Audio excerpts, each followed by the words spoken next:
First of all, my name is Frank Tarsitano, and I hold a PhD in Asian Studies. In terms of my background, I was very lucky. I was an education major when I was in college, and I had one more course needed in order to graduate, and I saw Chinese language.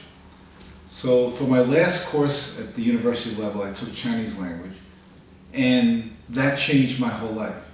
I remained an education major, but my master's degree and my doctorate were in Chinese studies, language, history, civilization.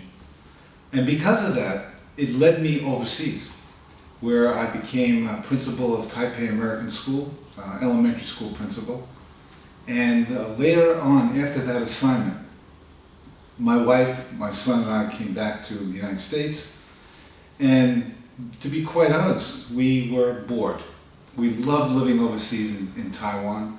We loved dealing with other people from different culture. And we were so lucky that a job opened up to head a school in Turkey, an Afshin Evastan project. And we immediately took that job. And we stayed in Turkey for 6 years. After returning to the United States, after Turkey, we decided to get back into education, but we tried to be an international education. And that was, at that time, in the early 1990s, it was very difficult to find an organization that dealt with education, dealt with international studies, and lo and behold, I saw an advertisement in the newspaper in New York, and it said they were looking for somebody with a Chinese Asian background who had some business background, which I had, who would take over their organization. I followed up and I found Open Door Student Exchange. And Open Door Student Exchange was started in 1964 by an American high school history teacher. And what they did was manage a student exchange between Europe and the United States and South America and the United States. When I entered that organization, I brought Asian into the picture, and we started working with China, Japan, Korea, Vietnam, Indonesia, Thailand. And at one conference, I met the people at Nacelle. And Nacelle was a very interesting program. It started in France in 1957. And the organization pretty much dealt with short-term programs, that is summer programs. And I thought, wouldn't it be good to take Nacelle with its short-term summer programs and add it to Open Door with its academic year programs? And we did. It took some time, but by 1997 we had merged the two organizations into Nacelle Open Door. As time went on, I looked for more interesting things to do with Nacelle, and we decided to open a school in 2003, our own international private high school in St. Paul, Minnesota. And from that venture, we opened up schools around the world. So I guess you could say that the one Chinese language course that I took in my last year of college in New York wound up changing my whole career and my whole life. And I've been with Nacelle Open Door since 1990, so it's a pretty long time. But I've done a lot of things and traveled a lot of places, so it's interesting every year. My name is Peggy Spurgeon, and I grew up in Minneapolis. I attended the University of Minnesota. I have a bachelor's degree in history, and I specialize in ancient history, which of course included ancient Anatolia, as well as Egypt. I worked for a number of years in the community, working on exchange programs between Minneapolis, sister city, and that in Japan. So I traveled extensively and sponsored educational programs and students to and from Japan. Then I went back to school to receive a teaching license and a master's degree in instruction and teaching. I have been working at Nacelle, at St. Paul Preparatory School, since 2005, in the middle of July I started, and have been there ever since.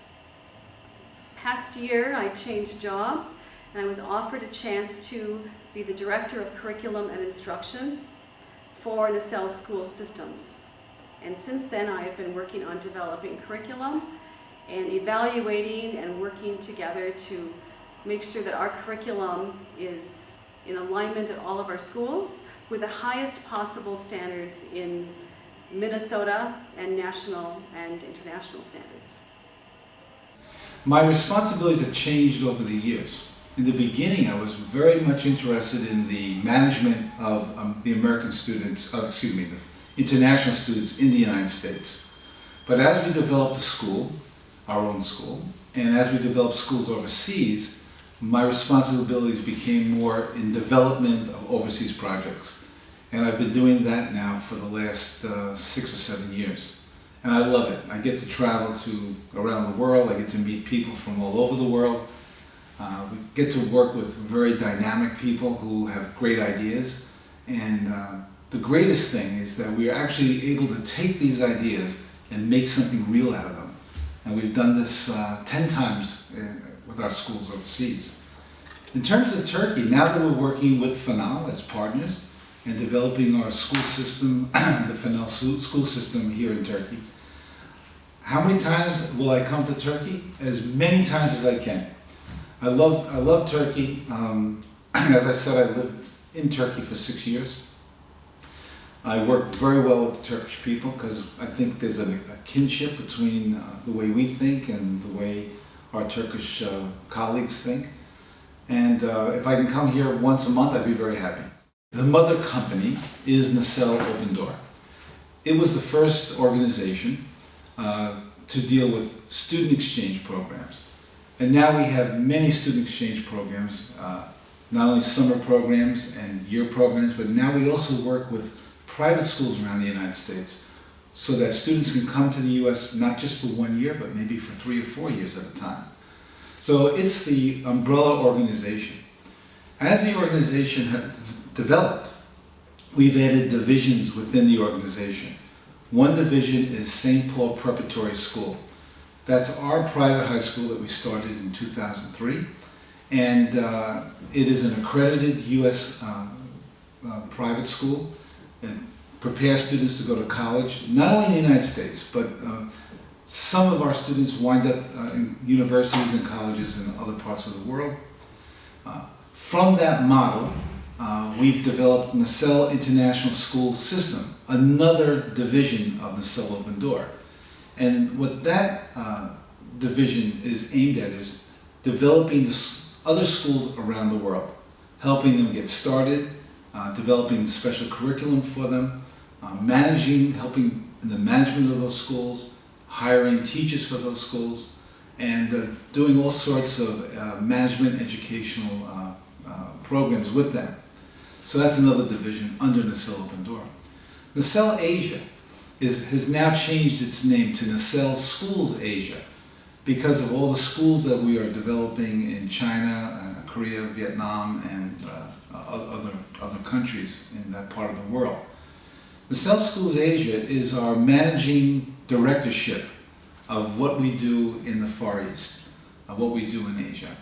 It's headed by Dr. Abraham Ho, and he coordinates and works with 40 different organizations in developing these programs. That's basically the setup now, the way it is.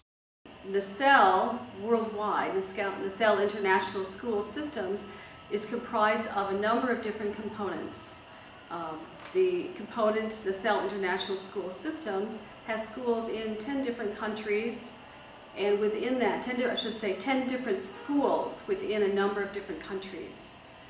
We are expanding and growing almost every year and have been working since 2003 with our first school in St. Paul, Minnesota, on the campus of Hamline University. And now we have grown and expanded, so now we are on the campus also of St. Thomas University. And our schools have grown from Korea, We have school 9 through 12. We have different programs in different countries, the Philippines, Vietnam are K-12 schools, Poland is K-6 school. We have 4 schools in China. Most of them are 8 through 12 or 9 through 12.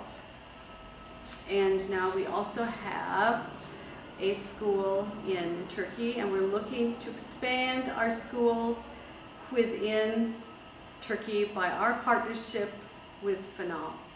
Nicelle International was founded in 1957 and Open Door in 1964. These two programs have merged together and have formed an international organization that focuses originally on student exchange programs, learning about culture and language, to one of educational services and opening schools, providing school programs within part of a school. So we have brought American programs in. My family was first involved with Nicelle in 1975, hosting French students and teachers. So I didn't discover that until I started working for Nicelle Open Door, that this was the same program that my family was involved with 30 years ago, the same program. Nicelle has a worldwide focus on culture and bringing together students from different cultural backgrounds, different socio-economic backgrounds, into enhancing their educational opportunities through academic programs and through critical thinking skills in application of what the students have learned.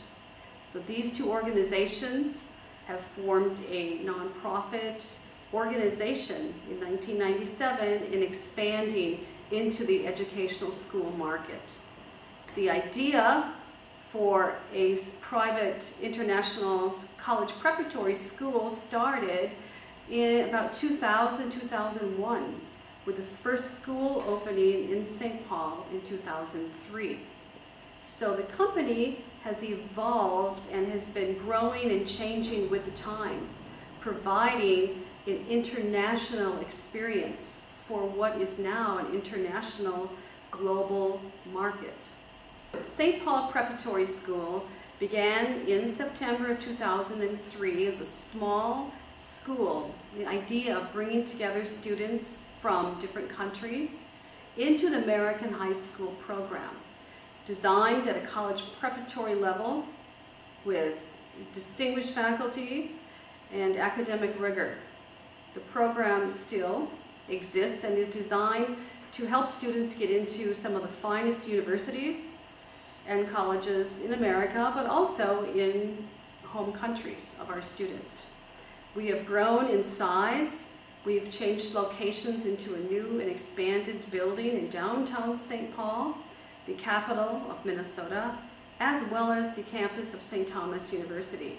We are on St. Thomas campus with our own building, with space to grow and expand as our student population increases. St. Paul Preparatory School has a number of distinguished faculty, many with university background, many with master's degrees, bachelor's degrees, master's degrees, teaching certificates, expert certification in TESOL, or teaching English as a foreign language, as well as specialty areas, and distinguished faculty even with EDs, EDDs, or PhDs in subject matter. St. Paul Preparatory School this year has students from 30 countries, 205 students, all coming together, taking classes in English. Classes are offered at different levels of English, depending upon each student's educational needs or English levels. So we work with our students every year in assessing their English language and placing them in the classes best suited for their English language, but at maintaining a high level of academic rigor. Our goal is to graduate students prepared with critical thinking skills, writing skills that meet their needs as they go into colleges and universities, and challenge our students to be educational explorers into their own knowledge and expanding their own academic potential. Well, Daesel Asia has a number of different schools. As I mentioned already, South Korea, all the way down into the Philippines, and are still expanding within China into Xi'an.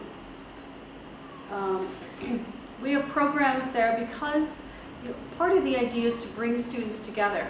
It started in St. Paul, but because the world is such and growing, we can bring students together in any country and do the same thing. And so we've been asked to bring our program into other countries. And as we've done so, we've started with 9th through 12th grade, and then expanded from down to 7th or 8th grade, and been asked to expand into primary, pre-K, K, and first grade schools, bringing the American NASEL program into schools around the world, where students could still come from different countries. And part of what makes our program unique is the chance that our students at different schools have in attending one of our other schools networked. So you could potentially spend 1 year in Turkey and spend 6 months in our school in Paris, which I forgot to mention. Our Notre Dame International High School in Paris, and Gdansk, Poland. We have a school in Poland as well, which is K through 6. So the opportunities, perhaps not so much for elementary students who are too young to travel away from their parents, but for high school students or students as they grow through our system, have the chance to attend schools in different countries and learn different languages and meet people from different cultures and live within those cultures, learning more about different countries and different people in the world. Our students have done very well in applying to national universities and their own countries as well.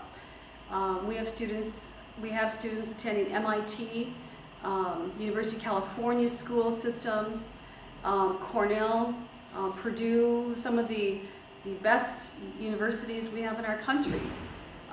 University of Chicago, students that specialize in economics. There are schools within the United States whose focus is in particular areas. It might be science or math, it might be a history program. Our students are attending hundreds of American universities and universities abroad. University of Monaco, the University in Brazil and Mexico City.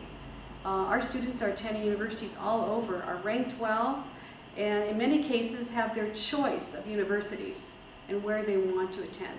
Our schools offer, all of our schools, high schools offer SAT preparatory, TOEFL preparatory, as well as college preparatory. In St. Paul and in our other schools, college preparatory classes are designed to help the students prepare to write the college entrance essay, to help students search out the best colleges for their academic goals and pursuits, to help them with the application process, which begins earlier and earlier every year and varies from state to state. California is very early. Working with a counselor, a trained instructor in college preparatory classes help the students, guide them as they make these selections and make these choices. It's become more complicated, and students, for the most part, do need some guidance in working towards their college dreams or their college goals. Our schools offer SAT and TOEFL preparatory classes, many cases after school, in which we bring in outside presenters, we use our own presenters, the best instructors to guide and teach the students, review with the students what they need to have a good TOEFL score and comprehension of English, to what they need in learning new vocabulary to prepare them for the SAT exam. And our instructors are knowledgeable and trained to help our students get into the best universities with the best scores possible. St. Paul Preparatory School is one of the schools in NISS, and that's in the United States. St. Paul American School in Beijing, it's a high school. The St. Paul American School in Philippines, in Clark, which is an economic free zone in northern Philippines. St. Paul Academy is in Seoul, Korea.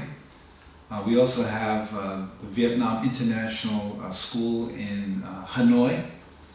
There's also Notre Dame and Nacelle International School in outside of Paris, France, in Vermeil.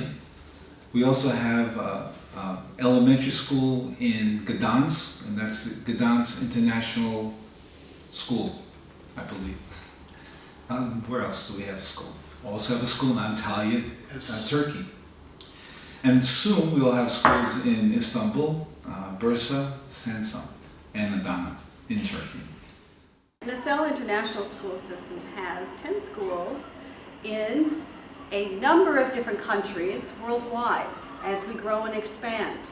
Those schools are the St. Paul Preparatory School in St. Paul, the St. Paul American School in Beijing, China, the St. Paul American School, the affiliated high school of Peking University Experimental in Guangzhou, China, the St. Paul American School Shandai in Shanghai, the St. Paul American Christian School in the Clark Free Zone in the Philippines, the St. Paul American Preparatory School in Seoul, South Korea, the Vietnam American International School in Hanoi, China, the Anatolia College in Turkey, and as we grow and expand now, excitingly expanding with Final in Turkey.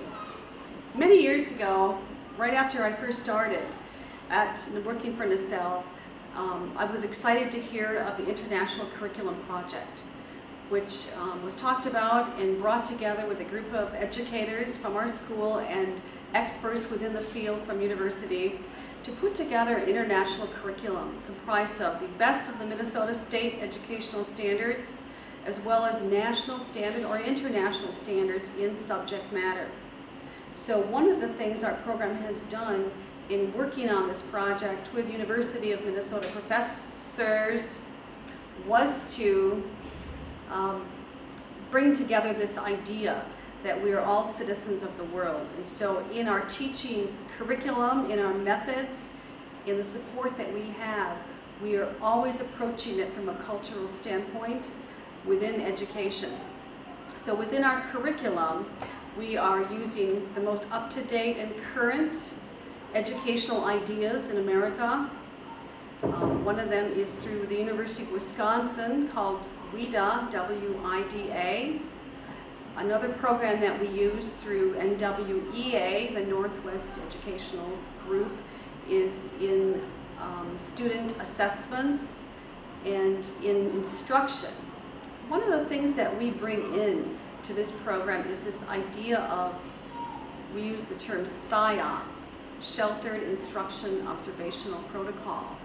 In looking at the students when they come in and look at where their needs are and helping the teacher evaluate and then teach them at the different levels of their English language, so that we work with scaffolding, older students maybe, or someone who's more knowledgeable in a topic helping someone else, and then bringing the whole class through together and offering each of them the chance to be better educated and more knowledgeable. So within curriculum, which is my job, is to work and analyze the best curriculum for our schools, making sure that our schools are following the standards that we've set, so that when you're taking a history class in Paris, it's the same history class content that will be taught in St. Paul or in China. Or the elementary curriculum in Philippines would be the same elementary curriculum as in Turkey, the same content. Now the methods that teachers use vary depending upon the teacher, or their background or their culture or the land that they're in. But the core of what we are trying to do and teach remains the same. We are aiming and achieving academic rigor and critical thinking skills within our students. The reason I went into teaching was because I saw that critical thinking skills were so important to teach others, especially students. And that is one of the main focuses of Nacelle International School Systems, is having students think critically about topics involving war or peace or economics or language or culture. As I mentioned, some of the teaching methods that we use are very current educational ideas and long used methods as well for teaching K through 12th grade students. We use differentiated instruction, which helps the teacher understand which levels the students are at with their English and or with the content. So having taught for 8 years myself in the fields of economics and history, geography, and government classes, I understand that within a class there are students of different interest levels, different age levels perhaps, different backgrounds, different English skills, all of which as a teacher is challenging to do, but all of which with support and with good development of the faculty, we are able to achieve as part of this system. One of the areas in curriculum, of course, is textbooks or books or workbooks. And one of the ideas that we have is to provide our students with the books that they need for the classes or the levels that they're at. So we use American textbooks that we bring to schools abroad and within America, of course, that are current, that deal with topics that are changing in the world. We bring those textbooks in. We'd like to also work with expanding that program with individualized content workbooks or books that would explain and support the American program that we are teaching and bringing into schools. Well, one of the topics right now that we're talking about is bringing in more technology classes, perhaps focusing on STEM, S-T-E-M, science, technology, engineering programs that use more computer skills. So supplementing math classes or science classes with classes that particularly apply to a potential engineering student. So more computer application, more computer programming, robotics classes that would meet the needs of the students now as they move forth into this 21st century.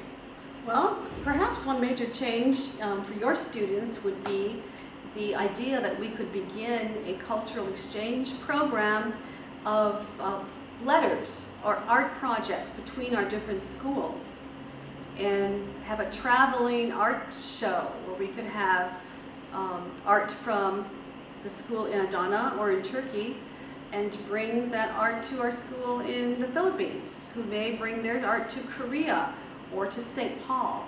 So we could use all of our schools at any level from K through 12 participating in an exchange program of ideas, and art is a great way to begin that program.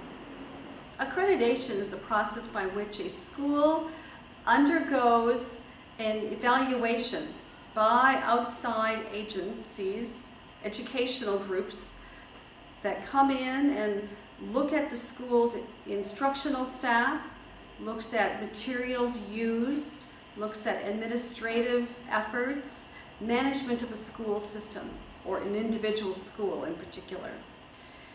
And through that process, the faculty and staff are involved in evaluation of themselves and their school. And when this happens, the levels of growth and achievement are increased because of that process. In teaching, we say self-reflection. How did I teach today? What could I have done better? In accreditation, we talk about what can the school do better? How can we better serve our students, our staff, our parents, our community? The accreditation process takes about 1 year to 2 years, with new schools possibly 2 to 3, to reach a point where every 5 years, the schools are repeating this process of being reaccredited. We use Advanced Ed, is the name of our group, through different agencies in Minnesota. We have the NCA on the West Coast as well that accredits the schools, I believe in Asia and perhaps everywhere. NWEA, the Northwest Educational Association, is the accrediting agency that comes in to evaluate. St. Paul Preparatory School went through this process last year where we were reaccredited. I had areas of one responsibility and other faculty members oversaw different areas. There were 8 areas. Each area is broken down. So the process of having our schools meet a college preparatory level of excellence is not something that every school has. And colleges and universities are also accredited. So the process in America of keeping education at a high level of excellence is very important. And that is part of what we can bring around the world into schools and into classrooms. We have a couple of affiliated programs. One is the Congress Bundestag.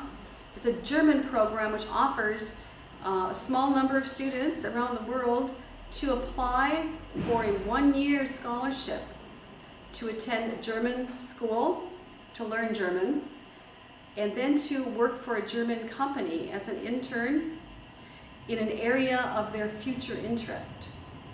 For example, one of my former students was interested in international tourism. He received the scholarship, moved to Germany for 1 year, lived in Berlin. After attending a German high school and learning German, he worked in a German travel agency learning the business. And then came home, attended university, but brought that experience back with him. Our affiliation now in St. Paul is with the University of St. Thomas. St. Thomas is a long established university in St. Paul with also a residence in Rome. St. Paul attracts a number of international students, and they're actively involved with our school. Number one, we have a school building there with our program into it. Number two, they allow our students, our graduates, direct access into the application process, which shortens the application process and offers for our graduates a reduction in tuition as well. St. Thomas is interested in international students. They want to be a diverse university. And so we work together with them, both in programming and also in our students attending classes at St. Thomas University. We have our graduation ceremony there. We use their facilities for some of our other school functions. So we have a partnership with St. Thomas University that's beneficial for both of us, from an academic standpoint and also from a cultural standpoint, involving a community center in a beautiful campus located in St. Paul. When we work with partner schools in other countries, it is a collegial thing that we do. We work together as partners. When we work with a school, we take the best of what the local educational system has and we blend it with the best that the American educational system has. And we put them together so that we get the best from both worlds. So when we work with the schools in Turkey and with Fanal, we will work closely with the teachers and administrators of the Fanal schools, and we will map out the entire curriculum. Let's take high school, for example. We'll map out all the sciences, the maths, language courses, art, music, all of them. And we'll match them with the American side. And what we'll do is say, you know, the Turkish curriculum for mathematics is excellent. Let's use that. The American curriculum for economics, we'll use that. So that we're blending both curriculums together. So the first thing you'll see as a difference in curriculum is that there'll be things added and taken out and remodeled together. It won't be a revolution in the curriculum. It'll be more of an evolution of the curriculum and taking the best from both worlds. So that means there'll be new books. What new books? Well, it depends. At the elementary school level, we'll test all the students to make sure we know where they are, where they should be placed in terms of their English language level and ability. And we'll take texts from the United States that will best suit those students. Some of them will be very primary, very simple textbooks. Some will be more complex, depending on the level of the student's English. And that'll be the same for the high school. Although at the high school level, the content books that we use are the same books that are used in American classrooms. So we have to be very careful how we place the students in the classes that we teach. In terms of the teachers, we've found that if you have certified American teachers, that is, American teachers who have gone through university programs to teach them how to be teachers, to teach them how to use the data, to teach them how to motivate the students. These are the best people to have in the classroom. And besides that, we want teachers with experience. And sometimes 2 years experience, sometimes 5 years experience, but they should have classroom experience in the US. Some of our teachers have overseas experience, but not all of them do. A lot of teachers in the United States want to go other places to learn about other people and culture. And I would say that of the 150 teachers we now have in our system, probably 90% of them have come directly from the United States and 10% from other schools overseas. A large part of the American school system is to have students take part in after-school activities and clubs. What kind of clubs? A math club, robotics club, art club, music club, foreign language club, culture club. There are many, many different clubs that students participate in. Robotics. Why should these students do this? Well, the clubs are outside of the normal classroom. That means the students have a lot more freedom to express themselves, to interact with one another, and to develop their own ideas about how they want to accomplish their project. For example, we have a robotics club at St. Paul Preparatory School in Minnesota, and they developed and designed their own robot to be put in competition. And they had to go out and raise money to pay for the robot. And they raised, I think, $12,000 US to help them put together a robot. And in the competition, I think they came in third place. And this is pretty good. It's nationwide, and it's an engineering competition. So here's a chance for the students to think of an idea, to map it out, to raise money to have it done, and then put it together as a team and compete in a nationwide competition. I think this is something that's very good to help the students develop maturity and develop what the real world's going to be about, competition. Since Nacelle Open Door is not only a school program but also an exchange program, there are plenty of opportunities for all of our students to go on travel programs, whether during the summertime to Europe or Asia, or spend time in the United States in an academic setting. This is something no other school can do to the extent that we do. Right now, Nacelle has offices in over 40 countries, from Japan to Spain to Brazil, throughout the world. And if a student has a special interest, let's say in learning French language, well, we have a school in France, we have partners in France that will find a proper place for them to learn French. This goes for all of our other programs. So I think this adds a great dimension to what Fanal can offer its students in Turkey. We also have a relationship with the university in Minneapolis and St. Paul. It's called the University of St. Thomas, Minnesota. This is an up-and-coming university. The facilities at the university are unbelievable. They developed brand new science buildings, gymnasium, student center. It's a beautiful, beautiful campus.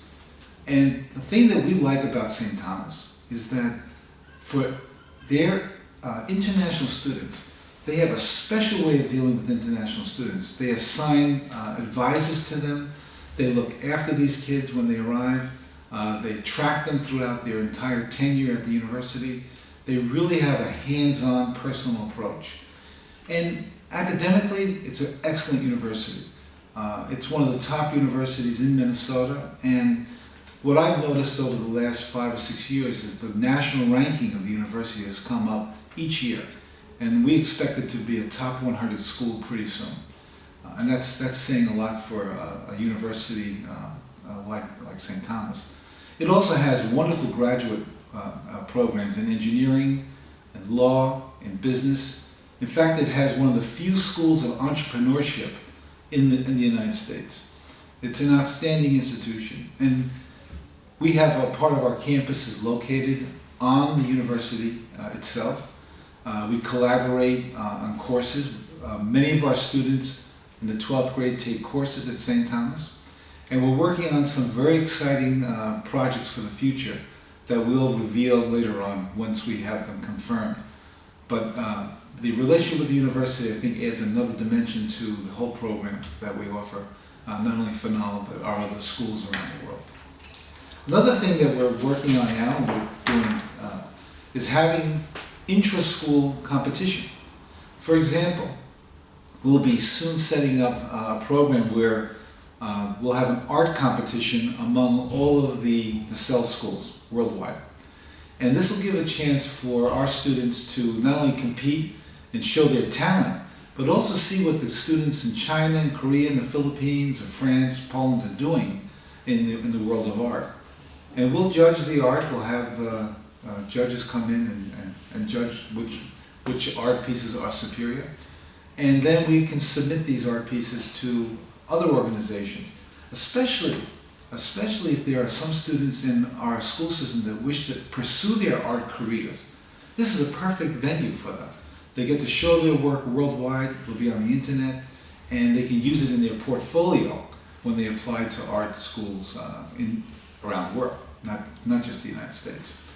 And these are some of the things that we're doing with our affiliated programs. That is, St. Paul Preparatory School will issue an American diploma to the high school graduates of the Fanal program. And of course they should get a Turkish high school diploma as well. Now, to ensure that we track all of the students to make sure they have all the credits necessary to graduate, we will register each of the Fanal students with St. Paul Preparatory School in the United States. So they'll be on our roster. And being on our roster allows our guidance counselors and our teachers to track the credits, to make sure that every requirement for the high school diploma is made. It'll also track the grades that the students are receiving, and also the comments from the teachers, so we know the progress and where the student needs to be helped. And then at the end, we will issue a transcript from St. Paul Preparatory School and Fanal, whether it's Adana or Istanbul or Bursa or Samsun, showing the courses that have been taken, the level of courses taken, the grades, and also the high school diploma. And I think this assures that the American University knows that this student took in a course of study that was equivalent to what they would have received in the United States, and have reached all the requirements to fulfill the high school diploma credential. In terms of the dual diploma, The first thing that has to be done is comparing the Turkish curriculum at the high school level with the American curriculum at the high school level.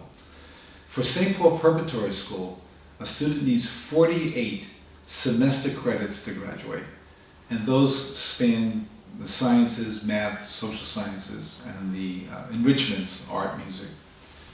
What we will do is map both those out, find out which courses on the Turkish side qualify on the American side. Sciences, the maths, for sure. More than likely, PE, art, music will also qualify. That will leave a lot of the social sciences that we have to determine. I'm sure that on the Turkish side there's geography is taught, so that would be one course that we can use the Turkish curriculum for. But maybe in economics, in American history, in comparative government, those kinds of courses would have to be taken from the American side. And of course English, American literature, English literature will be taught by the American teachers. So I think you can look at it as the hard sciences and the mathematics and the enrichments more than likely taught on the Turkish side, and some of the social sciences and all of the English and American literature would be taught on the American side. In some cases, I envision team teaching, where a Turkish teacher and an American teacher will be working together. For example, maybe in biology, where they come from different perspectives on the course, or even history, different perspectives on the course, and that make it very interesting for the students to see how different peoples view the same event in history. There's a lot of creative things that can happen within the school curriculum as the two groups of teachers collaborate and get to know one another and work together. This is one of the strengths of the dual diploma program. It brings out the best in both sides, and it shows different perspectives on how people think.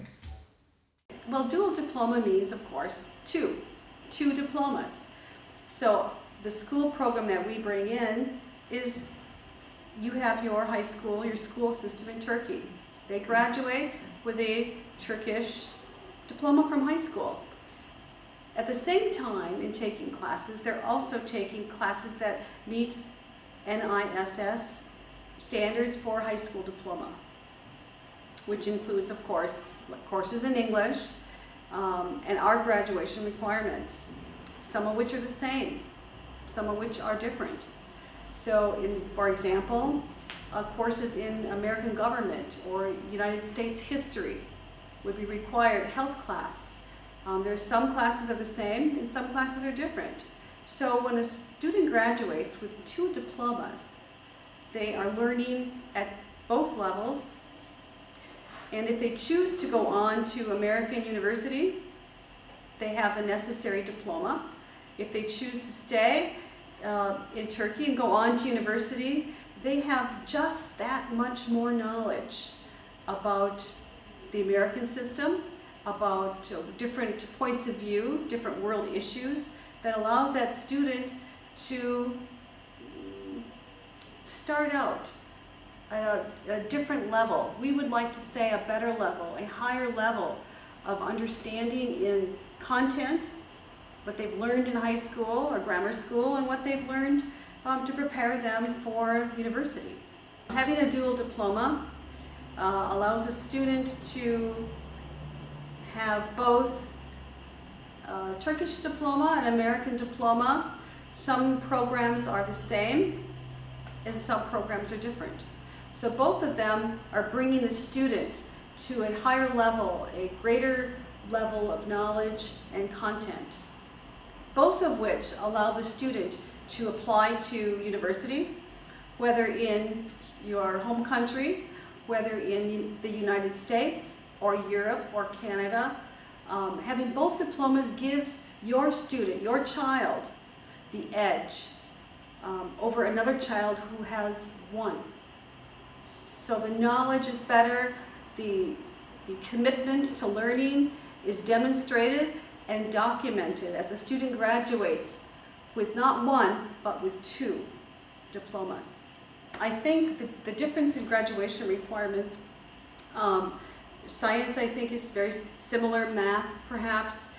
4 years of English, plus 6 years of a foreign language. So Turkish and English both together would cover those two areas.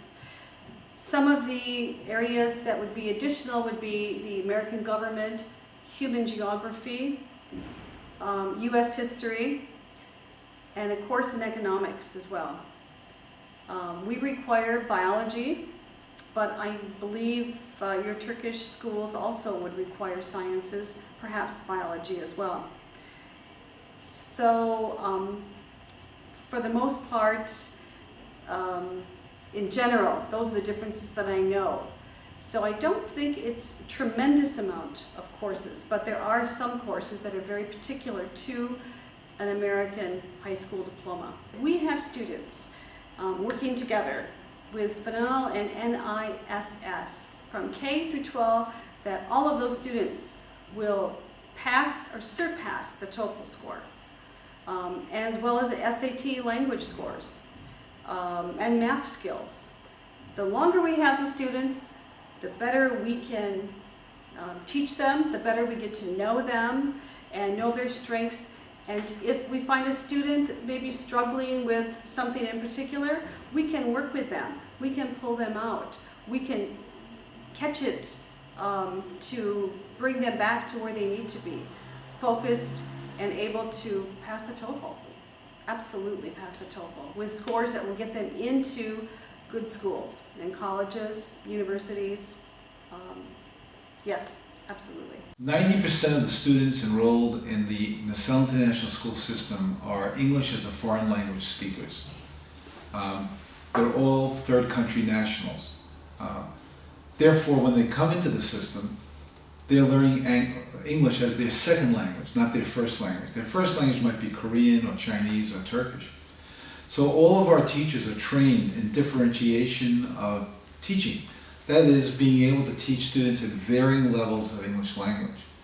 Now we can separate what we do at the elementary school level from the high school level. At the elementary school level, students have varying degrees of competency, starting with beginning, that is zero background in English, to developmental, to expansion, to different levels until they reach total competence. So we look at primary teaching of English as a developmental language, not as in the old days you looked at ESL, a certain number of vocabulary words, or other kinds of assessments. Here we're assessing not only the progress of the student, but what the student would be capable at that age level and that skills level. We integrate the program, the materials in the program to support this work, and we gear the textbooks to their skills level. At the high school level, it's a little different. We have certain courses that we can provide with a lower level of English competency to give them a background to meet the next level course, which would be the regular American course, whether it's history or economics.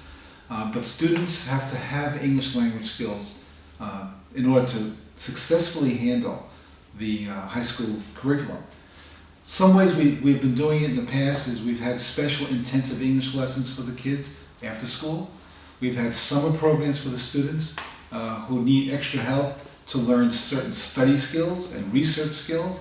And also within the school structure, we give more English than you would normally see in a typical American school, because we have to catch up a lot of these students to be able to work at the same level, same competitive level as an American student would in his or her own school back in the States.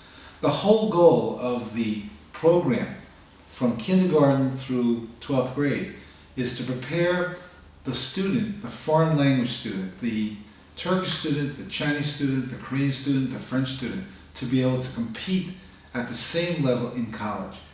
We also do a couple of other things.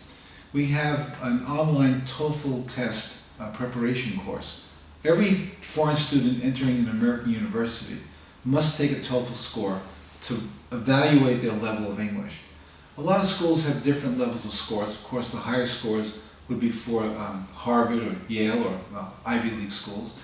But most schools require at least an 80, 81 score. Our TOEFL test preparation, it's online, prepares the students for that particular test. That, coupled with our English courses, gives the student not only the skills, the testing skills to take the test, but also the background knowledge to be successful in school. We also have a preparatory course for SAT. It's another standardized test that most universities recognize. The ACT is another test, but we concentrate on the SAT. And you'll find that most of our students will do excellent on the math sections, because mathematics taught outside the United States is usually superior to that of the levels that we have in the US, or the opportunities to learn math in the United States. On the English side, they need a lot of help, especially in recognizing grammar, and syntax, and vocabulary, and answering logic questions. So we concentrate on those skills in this SAT preparation course. So I think if you look at the whole system, we understand that English is, of course, the most important aspect of it, because without being able to read, without being able to write comfortably, you're going to have a tough time dealing with the American curriculum, especially at the level we expect our students to operate at. In the end, the whole thing is aimed at this one goal: to have competent English speakers, readers, writers, listeners, so they can compete at a even keel with their counterparts in the United States. St. Thomas University offers our students the chance, with teacher recommendation, to attend and take college courses on the campus of St. Thomas. In addition to our honors or advanced placement, high-level rigorous classes, students have the opportunity to take courses at St. Thomas University, and in some cases at other local universities or colleges, as part of an accelerated program. We are also working towards educating and bringing colleges into our school, so the students can be in our classrooms, but yet have instruction from a college-trained or a college instructor. In America, when the country was formed, the Constitution was drafted, one of the debates that took place between Benjamin Franklin and Thomas Jefferson involved that of education. Education is not mentioned in the U.S. Constitution. Therefore, the power is reserved for the states. So each state in America has their own structure and decides the educational needs of their students living in that state. Thomas Jefferson and Benjamin Franklin had the idea of training students for citizenship of the world, Thomas Jefferson, or Benjamin Franklin, preparing the students to take jobs and vocations within the country. This debate still engages Americans today at dinner tables. What is the purpose of education? The U.S. government in the United States does not tell a state how to set its standards. The states decide. So in Minnesota, for example, and similar to other states, in a subject area, every 5 or 8 years or so, a group meets to evaluate the standards that are currently being taught. For instance, in social studies, professors from universities attend. Long experienced teachers attend. Parents attend, all to meet to discuss about the level of standards, to improve the standards, to make the standards better, more focused. If the focus changes, then the standards will change along with that. So Minnesota has some of the highest standards in the country for student expectation and academic achievement. We have public schools, which all students are allowed to attend. Everyone that wants to attend a public school may attend public schools. They're everywhere in the country, in small towns and in big cities.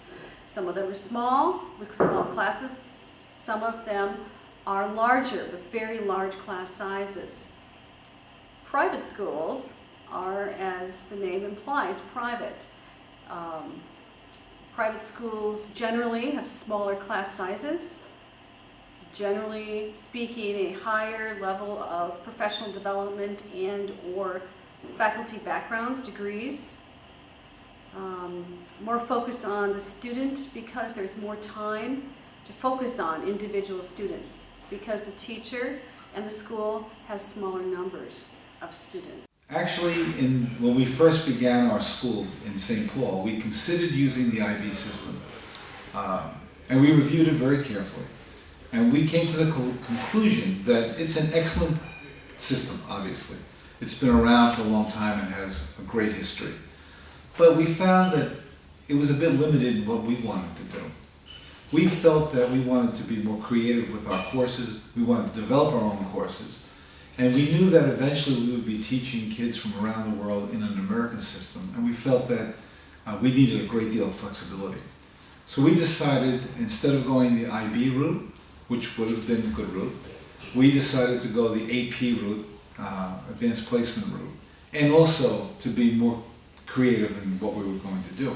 We wanted to have our own curriculum. So what we did is we took the Minnesota standards. Minnesota is a state in the United States that we reside in, and we combined them with our own international standards, and then we put it together as one new style curriculum for the high school. And part of it was to also offer the students advanced placement tests, AP tests. And what an AP test is basically it's a college level course taught by an American high school teacher who's been trained to teach AP, that particular course, and who has a competent content background in the area in which he or she is teaching. And there are special course requirements, textbooks, testing that are all part of the program. At the end of the course, the student takes a test, and if he or she receives a 3 or higher, that course is then given AP credit. And AP credit's very good because most colleges in the United States will accept AP credit as a university level course, which of course saves the students some time when they reach the university and also saves the parents some money. So there's a practical aspect to it as well. And now we have at St. Paul Prep, we have 13 AP courses. We don't give them all at one time. They take a lot of work on the students' part, but we think they're well worth it in preparing students for university. Next step, of course, is our students are allowed to take courses at the University of St. Thomas. So not only do they have the regular curriculum, and they have AP curriculum, but they also can take courses at the university level while they're still high school students. We're working on new projects for the future with the University of St. Thomas to expand this opportunity to the schools around the world, to our schools around the world.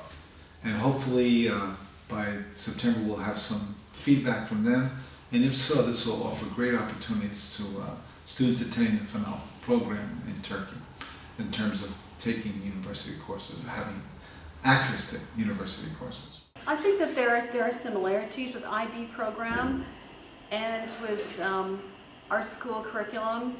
At our courses, we have teachers that are instructing in AP, Advanced Placement, which is similar to IB, where students may take a number of advanced level, college level courses by instructors who are trained and certified to teach at these high level courses. So the similarities exist between IB and AP. One is apples and one is red apples, the other one is yellow apples. One of the differences between IB, International Baccalaureate, and AP, Advanced Placement, partially is in there are different versions of the same high level of education. Advanced Placement is organized by College Board, which of course handles the SAT. So there's the connection right there to College Board, SAT, and into AP. Both offer high level of courses, AP doesn't offer an AP certificate like IB offers an IP certificate for taking a certain number of exams. But students that take AP courses have that noted on their high school diploma and on their transcripts. And so universities look for students that have taken these courses at a higher level, which shows the student is interested and serious about their academic future and their academic learning. The teachers coming to your schools in Turkey would have a teaching license, would be TESOL certified, would have an elementary education license if they were teaching elementary education, K through 8. If they were teaching middle school or high school, their license would be in 5 through 12. If, for example, a teacher was teaching a specialty area such as U.S. history or American government, they would have a license in social studies to teach those particular courses, in addition to perhaps a bachelor's degree in or a master's degree in that content area. So our teachers are well qualified, and we strive to have a high degree of professionalism and professional development and an academic level of our teachers. Right now there are probably 150 teachers and administrators within the Nacelle school system worldwide.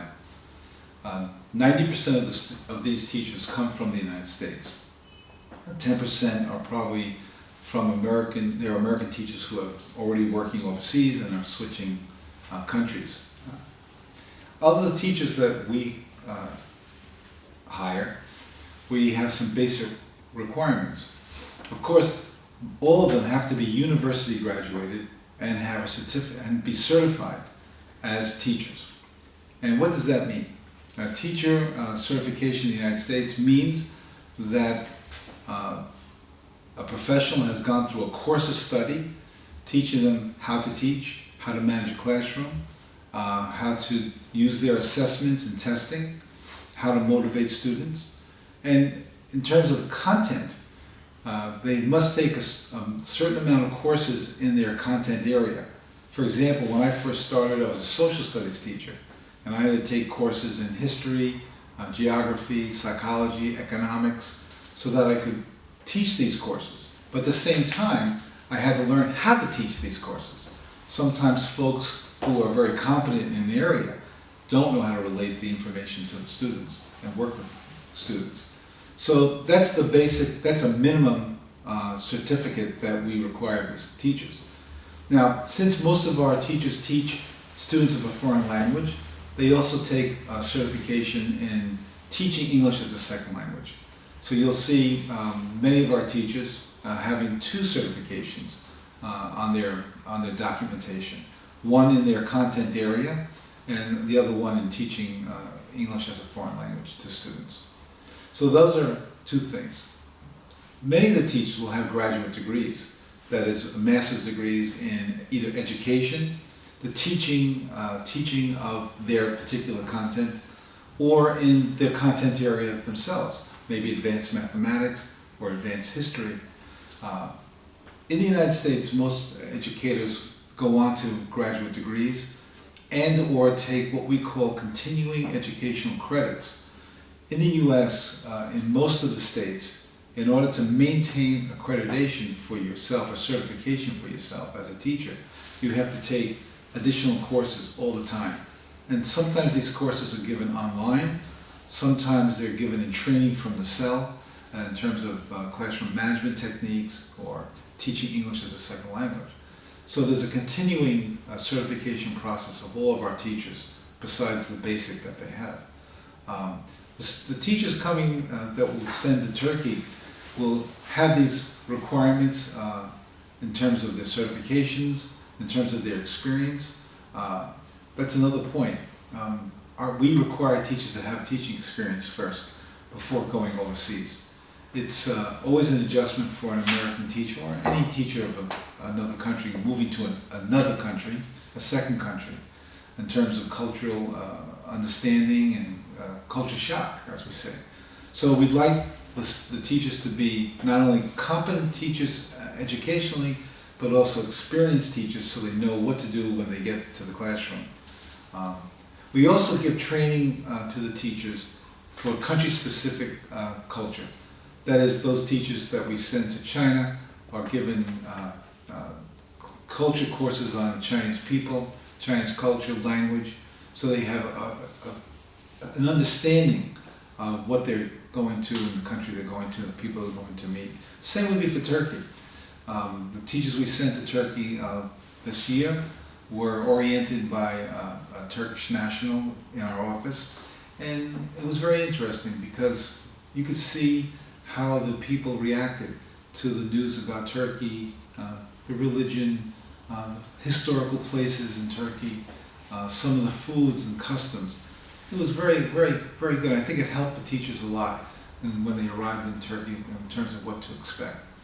So overall, I think we've been very successful in selecting teachers to go overseas and to be successful overseas. And of course we want teachers to enjoy their time overseas. In Turkey they should have an understanding of all the historical sites and the kinds of things they can do in Turkey. They should enjoy their teaching as well. And all these kinds of attributes we're looking for in the personality of the person that we're sending. In one word, opportunity.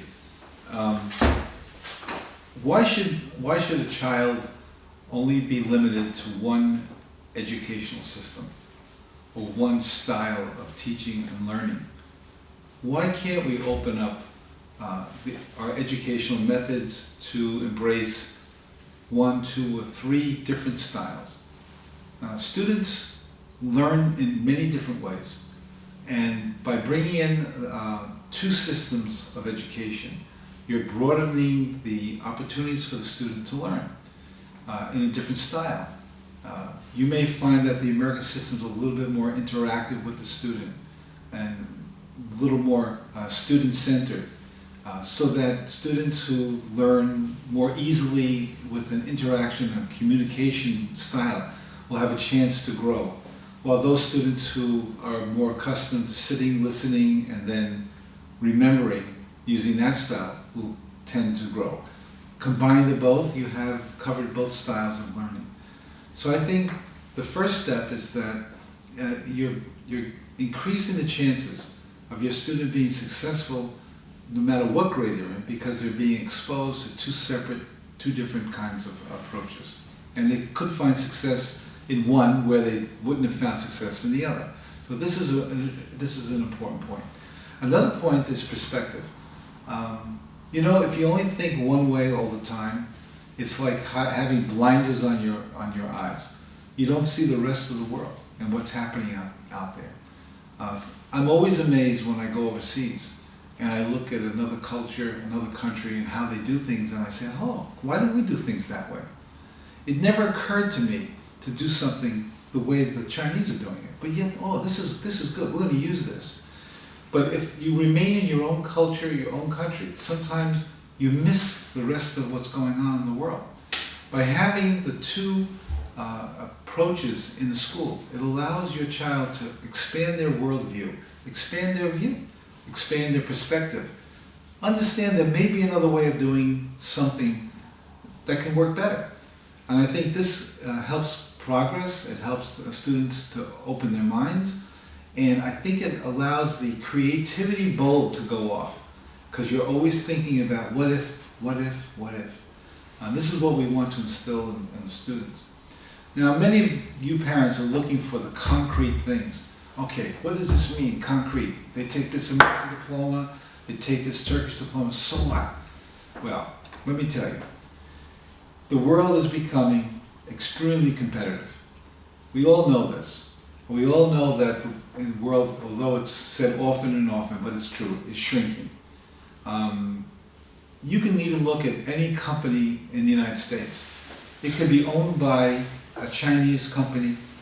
The employees are not only Americans, but they're Koreans and French people, and they're making products to be exported to Europe. Everything is interrelated now. If you're limited in your education to only one area, one section, one style, you're going to you're not going to be very competitive later on. Learning a second language and maybe a third language, working with people from different countries as a young person, having a chance to visit other countries and in an understanding way, not just as a tourist, but as someone who can view the world and say, aha, I understand why they're doing this, or I wonder why they're doing this, to ask the right questions. All these things add into getting into the college that you want to, and more importantly to me, getting a good job. What is it all about? In the end, you want your child to be successful, but also have a good job so they can earn a living, support their family, and have a good life.